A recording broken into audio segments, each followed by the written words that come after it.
Assalamualaikum warahmatullahi wabarakatuh. Alhamdulillah wassalatu wassalamu ala Rasulillah. Innal hamdalillah nahmaduhu wa nasta'inuhu wa nastahdihi wa nastaghfiruh wa natubu ilayhi wa natawakkalu alayhi wa na'udzu billahi min shururi anfusina wa sayyiati a'malina. May yahdihillahu fala mudilla lahu wa may yudlil fala hadiya lahu.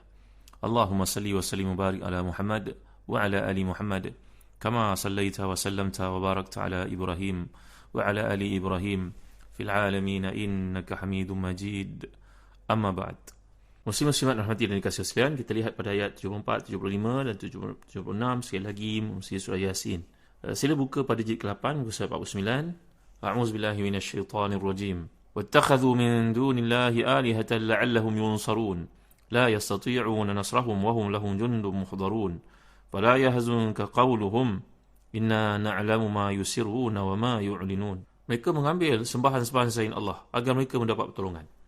Bahala-bahala itu tidak dapat menolong mereka, padahal bahala-bahala itu menjadi tentera yang disiapkan untuk menjaga mereka.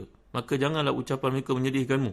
Sungguhnya kami mengetahui apa yang mereka rahsiakan dan apa yang mereka nyatakan. Di sini Allah Ta'ala berfirman mengingkari golongan musyrikin yang menjadikan bahala-bahala sebagai Tuhan bersama Allah SWT. Mereka berharap dengan semua usaha itu, semoga Tuhan dapat saling bertolongan, memberi rezeki dan mendekatkan mereka kepada Allah. Dan tindakan mereka itu untuk menjadikan bahala-bahala tersebut sebagai perantara, wasaid. Lalu Allah menyatakan la yastati'una nasrahum. Bahala itu tak dapat menolong mereka, iaitu Tuhan-Tuhan tersebut tidak berkuasa menolong para penyembahnya. Bahkan lebih lemah, lebih hina berbandingkan mereka. Kalaulah seekor lalat atau seekor anjing datang kencing kepadanya pun dia tidak mampu buat apa-apa. Wahum lahum jundun muhdharun. Pada bahala-bahala itu akan menjadi tentera yang disiapkan untuk menjaga mereka.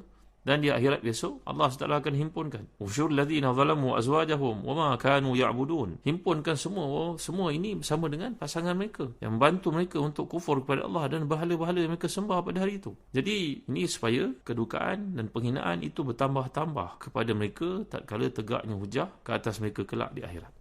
Dan Al-Imam Qatadah mengatakan la yastati'una nasrahum, bahala itu tak dapat menolong mereka. Maksudnya Tuhan-Tuhan itu, bahala-bahala itu menjadi tentera disiapkan untuk menjaga mereka, seperti yang kita dapat lihat dalam sejarah ketika Maharaja China satu masa dahulu membangunkan ratusan ribu patung di bawah tanah dengan mengatakan bahawa bila berlaku kiamat nanti tentera itu akan diberikan nyawa dan akan membantunya untuk selamat. Tahu pula dia segala kejahatan yang dilakukan ketika hidup dahulu. Jadi golongan musyrikin akan menjadi marah kepada Tuhan-Tuhan mereka sembah yang tidak boleh memberi apa kebaikan kepada mereka. Demikianlah kata Al-Hasan Al-Basri. Dan ini juga merupakan pendapat Ibn Jarir Tabari dan tafsirnya yang terkemuka itu.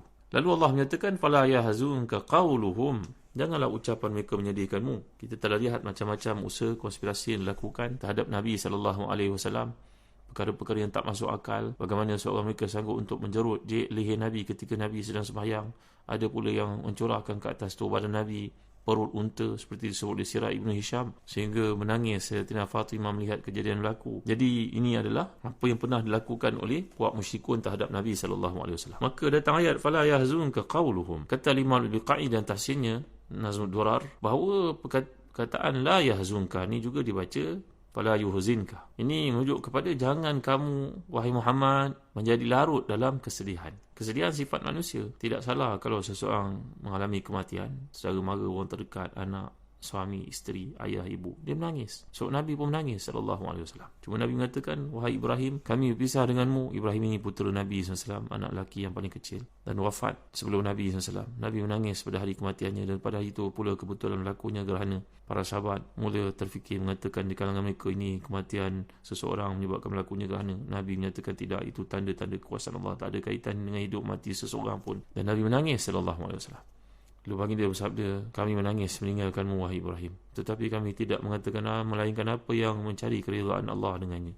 Jadi ayat ini tidak melarang timbul kesedihan yang mungkin muncul dalam hati seorang manusia selepas dia tahu berbagai kebaikan yang dia buat, tetapi perkara-perkara buruk yang diterima. Cuma yang dilarang adalah fala yahzunka qawluhum, jangan kamu larut dalam kesedihan, jangan berlebih-lebihan.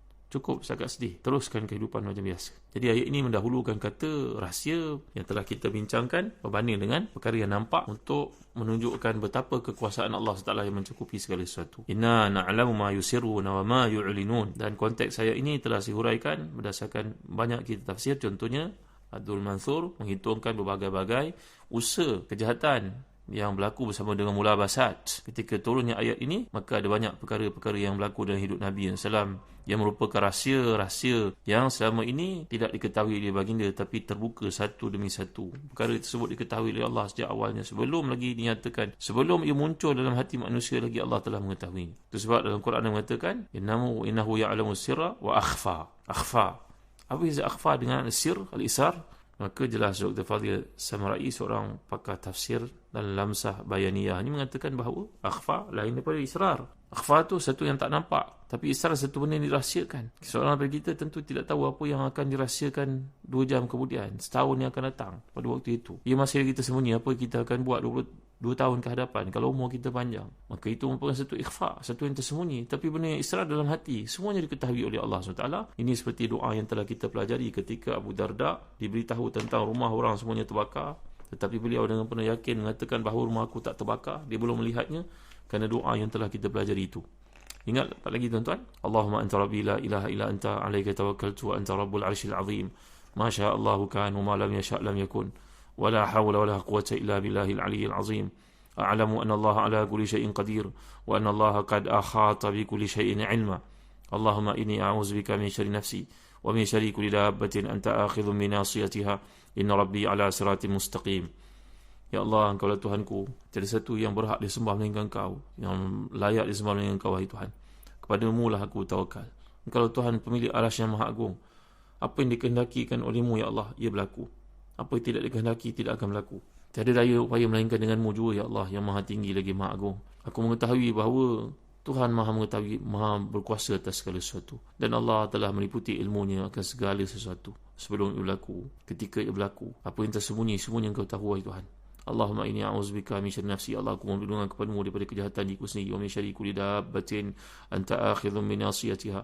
Aku mohon perlindungan kepadamu, ya Allah, daripada segala kejahatan yang Kau miliki ubun-ubunnya, Kau berkuasa atasnya. Inna rabbi ala sirati mustaqim. Sungguhnya Engkau, wahai Tuhan, segala keputusanmu perkara yang baik buat kami. Engkau berada atas sirat mustaqim, semuanya lurus, ya Allah. Tak ada satu pun perkara yang buruk dalam hidup kami yang Kau tetapkan.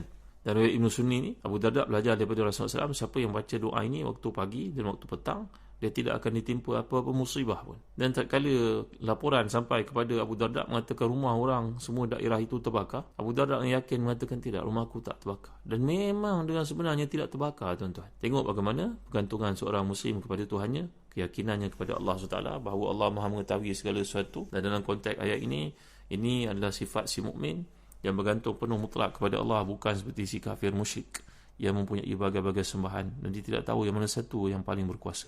Kemudian datang ayat ke-77, 78, 79 dan 80 dalam kumpulan ayat yang menceritakan tentang reaksi si kafir ini musyrik terhadap Nabi SAW, iaitu firman Allah SWT pada muka surat 51, masih lagi dalam jilid ke-8. A'udzubillahi minasyaitanirrajim. Awalam yaral insanu anna khalaqnahu min nutfah fa idza huwa khasimun mubin. Wa daraba lana mathalan wa nasiya khalqah. Qala ma yuhyil 'idhama wa hiya ramim. Qul yuhyiha alladhi ansha'aha awwala marrah wa huwa bikulli khalqin 'alim. Alladhi ja'alakum minasy-syajaril akhdari nara fa idza antum minhu tuqidun.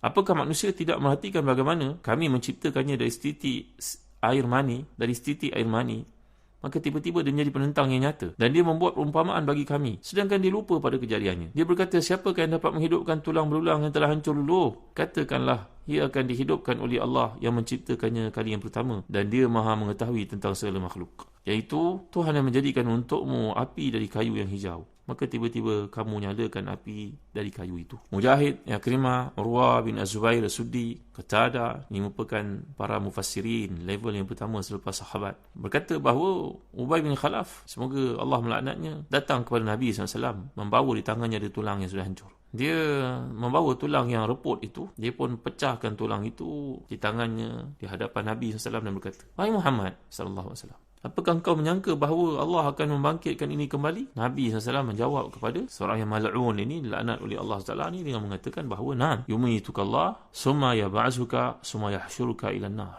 Nabi menjawab, mengatakan kepada musuh Allah ini, ya, Allah akan mematikanmu, kemudian dia membangkitkan kamu, lalu dia mengumpulkan kamu masuk ke dalam neraka. Ini sebuah riwayat bahawa peristiwa itu berlaku kepada musuh Allah SWT yang bernama Ubay bin Khalaf ini.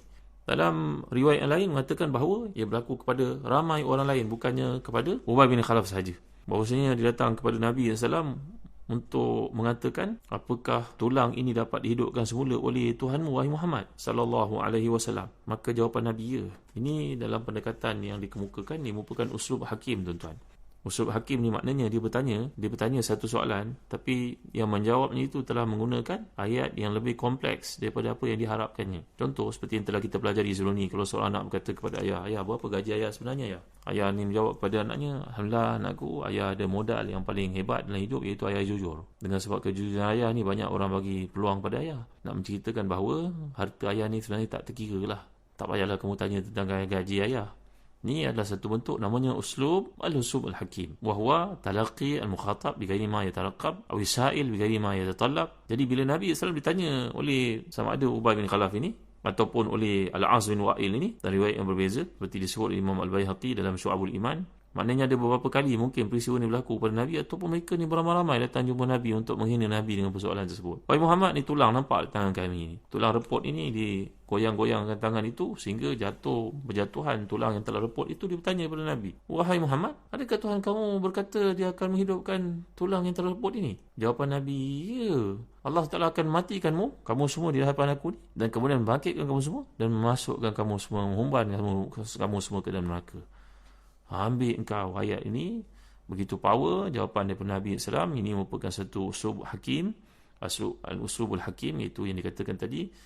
Seseorang yang bertanya itu mengharapkan satu jawapan, tapi jawapan yang diberikan itu mendalam dan begitu sentap dalam hatinya dan berikan kepadanya satu untuk dia berfikir. Maka demikianlah dapat kita lihat, bila datangnya puak musyrikun itu kepada Nabi SAW, maka Allah memberi kepada Nabi wahyu untuk menjawab soalan yang dikemukakan. Jadi ayat ini turun selepas datang kaum musyrikun itu untuk bertanya kepada Rasulullah SAW dengan niat untuk menghina Nabi, untuk mengatakan bahawa apa yang dibawa Nabi itu satu pendustaan. Jadi atas dasar apa pun, ayat ini tetap bersifat umum, ditujukan kepada semua orang yang ingkar pada hari kebangkitan, yang apa yang telah disebut dalam ilmu tafsir ini, al-ibratu bi umumil lafzi la bi khususis sabab, iaitu turunnya Al-Quran ini untuk dipakai sepanjang zaman, bukan dibataskan terhad pada waktu ia diturunkan lalu kita akan merasakan diri kita isolated daripada apa yang dinyatakan, tak ada kena dengan kita. Tidak, Al-Quran ini turun walaupun sebab nuzul menyatakan demikian, tetapi pemakaiannya ataupun hujah-hujahnya bermanfaat untuk kita sampai pada hari kiamat. Jadi Allah menjelaskan, anna khalaqnahu min nutfatin fa idza huwa khasimun mubin. Kami menciptakannya dari setitik mani, maka dia menjadi penentang yang nyata, iaitu orang yang mengingkari hari kebangkitan tidak mengambil petunjuk daripada penciptaan mereka. Bila kita mempelajari sains sebagai contohnya, kita akan lihat memang penciptaan Allah ni satu benda yang sangat luar biasa. Bagaimana sperm bertemu dengan ovum dalam kajian yang menggunakan mikroskop yang paling canggih pada hari ini, menunjukkan bagaimana ratus juta sperm yang keluar daripada seorang lelaki yang sihat itu sebelumnya masuk ke saluran seorang perempuan untuk masuk ke ovari untuk bertemu dengan ovum. Satu perjalanan yang sangat menakjubkan, tuan-tuan yang rahmati dan dikasihi sekalian. Ilmu sains yang sepatutnya dipelajari oleh masyarakat antarabangsa pada hari ini sepatutnya menghadirkan diri mereka rasa takjub, kagum. Masya Allah, sepatutnya tampil daripada lidah mereka untuk mengatakan demikian. Tapi perkara itu masih lagi tidak berlaku, kerana ia bukannya mata luaran yang buta. Fa innaha la ta'mal absar walakin ta'mal qulubul lati fis sudur. Sungguhnya bukan mata luar itu yang buta, tapi mata hati yang tidak berfungsi, menyebabkan dia tetap menolak kebenaran yang hadir dalam setiap detik kehidupan mereka. InsyaAllah kita akan gali lebih mendalam lagi perkara ini seperti dibincangkan dalam sains. Mudah-mudahan membantu kita untuk menambah iman. Sebab itu kita disuruh untuk berdoa selalu kepada Allah SWT. Allahumma inni as'aluka al-huda wat-tuqa wal-afaf wal-ghina. Ya Allah, beri pada aku hidayah. Aku mohon kepadamu hidayah, wahai Tuhan.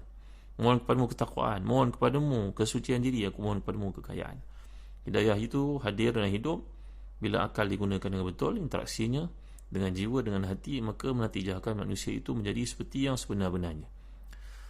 InsyaAllah kita akan lihat perkara yang lebih lanjut dalam kuliah akan datang. Wallahu a'lam, wa sallallahu ala sayyidina Muhammad wa ala alihi wa sahbihi wa baraka wasallam, walhamdulillahi rabbil alamin, wa barakallahu fikum. Wassalamualaikum warahmatullahi wabarakatuh.